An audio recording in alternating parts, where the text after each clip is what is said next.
Nous avons vu dans la vidéo précédente comment réaliser ces figures de chemin de repère. Nous allons voir dans cette vidéo comment les exploiter pour en particulier projeter des vecteurs de base. Projeter un vecteur de base, ça correspond à ne pas aller directement de ce point de départ à ce point d'arrivée, mais y aller en suivant deux directions orthogonales, ici la direction x0 et après la direction y0. La projection de x1 s'écrira donc une composante selon x0 plus une composante selon y0. On extrait ce triangle rectangle directement de la figure qui est ici. On repère ici l'angle alpha, le côté adjacent, le côté opposé et l'hypoténuse qui est égale à 1 puisqu'on considère des bases orthonormées qui font donc que les vecteurs de base ici ont une norme 1. Déduit directement de ce triangle rectangle, cos alpha adjacent sur hypoténuse, donc on a directement cos alpha égale petit a et de la même façon sinus alpha égale petit b. On peut donc expliciter l'expression du vecteur x1 qui est égale donc à plus cos alpha x0 plus sinus alpha y0. Par la suite, le plus simple est de repérer ça graphiquement en raisonnant au niveau projection en termes de direction, sens, norme. Pour aller de ce point de départ à ce point d'arrivée, on a en fait suivi la direction x0 dans le même sens que x0, d'où le signe plus, et sur une distance petit a qui correspond à cos alpha. Puis, on a suivi la direction y0 dans le même sens que y0 sur une distance petit b qui correspond au sinus alpha.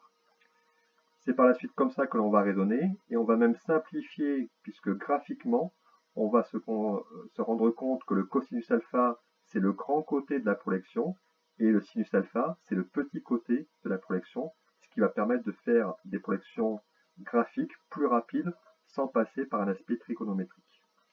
On peut ainsi, par exemple, s'intéresser à la projection de y1 sur la base x0, y0, et dire que pour aller de ce point de départ à ce point d'arrivée, on va suivre y0, puis après, cette vecteur de base à ce niveau-là.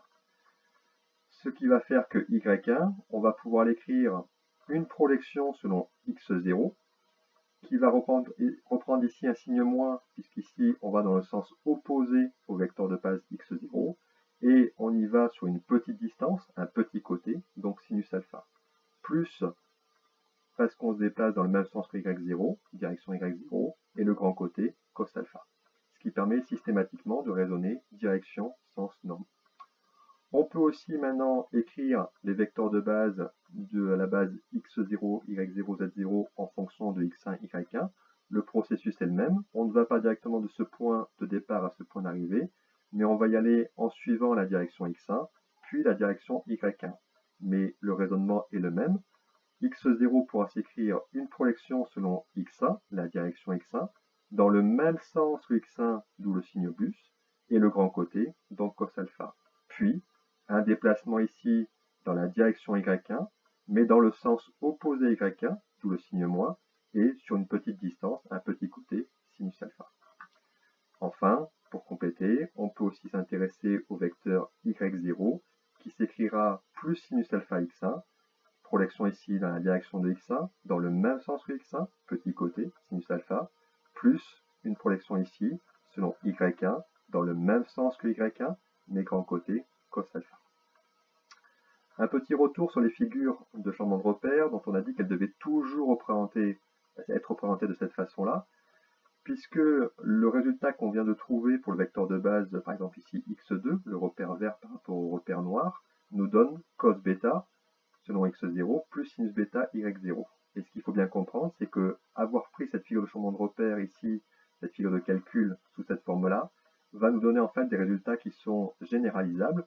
Si par exemple ma tige, mon corps de vérin se trouve dans cette situation où l'angle bêta est voisin environ de 150 degrés, on trouvera un cos bêta négatif, c'est-à-dire un vecteur x2 qui va avoir une projection opposée à x0 et un sinus bêta qui est positif, c'est-à-dire un vecteur x2 qui a bien une projection qui est selon y0 dans le sens de y0.